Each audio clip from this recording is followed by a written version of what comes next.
Fala pessoal, beleza? Finalmente eu estou de volta aqui no canal Cinemascope. Eu já estava com saudade, a correria me impedia, mas tá aí. E a Joyce me chamou de novo para falar daquilo que eu mais gosto quando eu venho aqui conversar com vocês, que é a história do cinema. Claro, não é possível fazer toda a apreciação que eu gostaria, mas eu vou deixar aqui algumas notas para que vocês tenham uma dimensão um pouco maior. E se tiverem interesse, vão lá no site Cinemascope, na parte de cursos, já deixem lá o contato de vocês, façam o cadastro, porque muita coisa que eu vou falar aqui está totalmente destrinchado depois num curso maravilhoso que a gente está preparando sobre introdução à linguagem cinematográfica. Então, antes de mais nada, já vai lá, já faz o seu cadastro e fica esperando novidade que logo logo vem por aí. Hoje eu vim aqui conversar com vocês sobre um dos meus assuntos favoritos quando a questão é história do cinema. Estou falando de David Wark Griffith. Olha só, essa caixa lançada aqui pela Obras Primas já tem um tempinho, que traz os dois maiores clássicos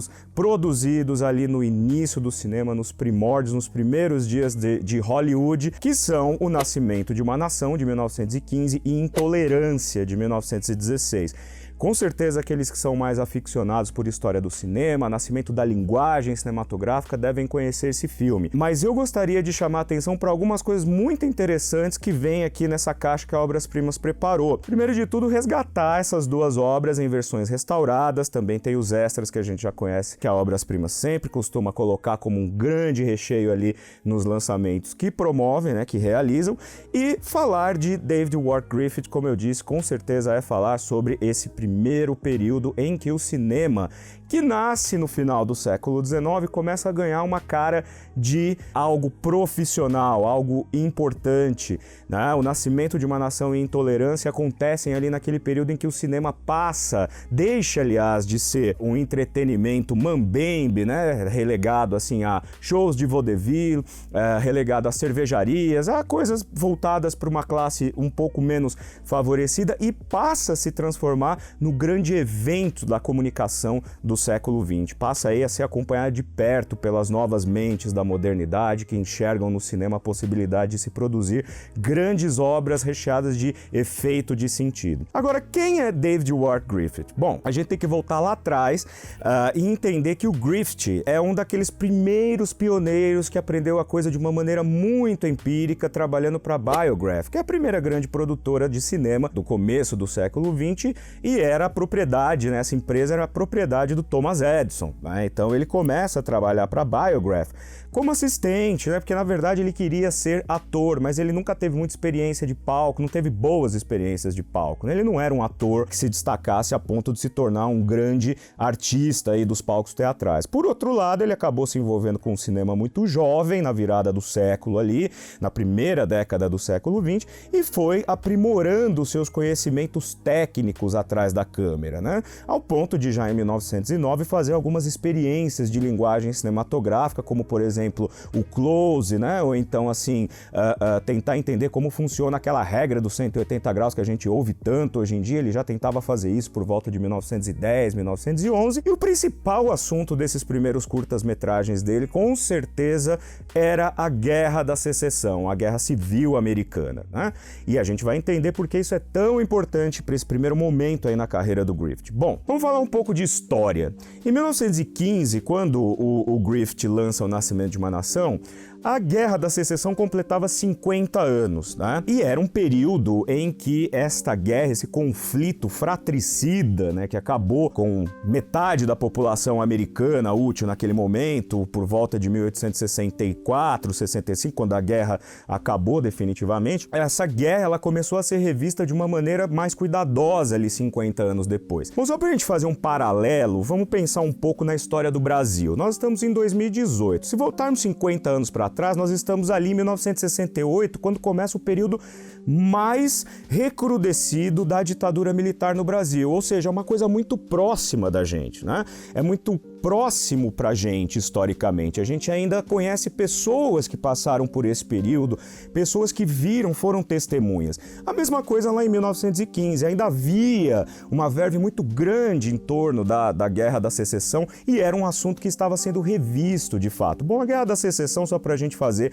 um pequeno resumo aqui do que aconteceu, é o conflito que colocou o norte dos Estados Unidos, industrializado, progressista e abolicionista, contra os estados do sul sul dos Estados Unidos, principalmente aqueles mais rurais, escravocratas, né, escravagistas e também muito voltado para a produção rural, né, e conservadores de uma maneira geral. Então essa guerra que acabou com o sul dos Estados Unidos, também acabou desembocando no final da escravatura, acabou também criando uma série de situações políticas e históricas ali que em 1915, 50 anos depois, portanto, estava ali no calor do momento ainda. Quer dizer, agora no século XX, os Estados Unidos já uma potência internacional, às vésperas de entrar na Primeira Guerra Mundial ali para decidir de fato. Então esse assunto estava bastante na ordem do dia. E o Griffith produziu, antes de O Nascimento de uma Nação, cerca de 11 ou 12 curtas-metragens tendo como assunto a Guerra da Secessão, porque ele havia crescido num berço confederado. O pai dele tinha participado da guerra do lado dos confederados, então isso veio muito forte na criação dele. Portanto, ele se sentia relativamente autorizado a discutir essas questões históricas nos filmes dele. Em 1913, 1914, havia uma peça teatral que estava fazendo bastante sucesso nos Estados Unidos, chamada The Klansman, que é do Thomas Dixon Jr., um reverendo na época, né? E essa era uma peça que fazia bastante sucesso, mas também era bastante polêmica, porque enaltecia o surgimento da Ku Klux Klan, aquela milícia que perseguia, torturava e assassinava negros nos Estados Unidos logo após a abolição da escravatura. Era uma peça que estava fazendo bastante burburinho ali, e o Griffith, aprimorando essa linguagem cinematográfica dele, procurava aumentar o tamanho do espetáculo cinematográfico que ele queria produzir, né?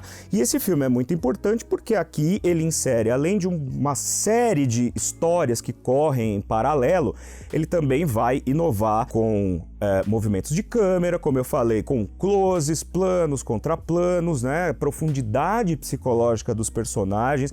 Então esse filme ele é muito importante historicamente por causa disso. Porém, na época, é claro, causou um grande dissabor na carreira do Griffith, porque já naquela época ficou claro que era um filme com conotações racistas. O Griffith parece que não ficou muito preocupado com essa questão. Tem um extra nesse DVD que conta o making-of de O Nascimento de uma Nação, e houve cidades nos Estados Unidos que, quando o filme estreou, de alguma maneira foram feitas algumas fanfests, né? Foram feitas algumas festas de lançamento e tudo, o que seria hoje pra gente uma fanfest, uma avant-premiere, com um desfile de pessoas trajando o uniforme da Ku Klux Klan e tudo mais, quer dizer, algo completamente impensável hoje. E também nos anos 20 acabou ajudando um pouco pro ressurgimento dessa filosofia racista, de eugenia própria da Ku Klux Klan, porque o filme passou a ser exibido em muitos lugares nos Estados Unidos, reiteradas vezes ao longo das 2 décadas seguintes. Bom, embora o próprio Griffith nunca tenha se pronunciado, né, no sentido de se retratar pelas questões ideológicas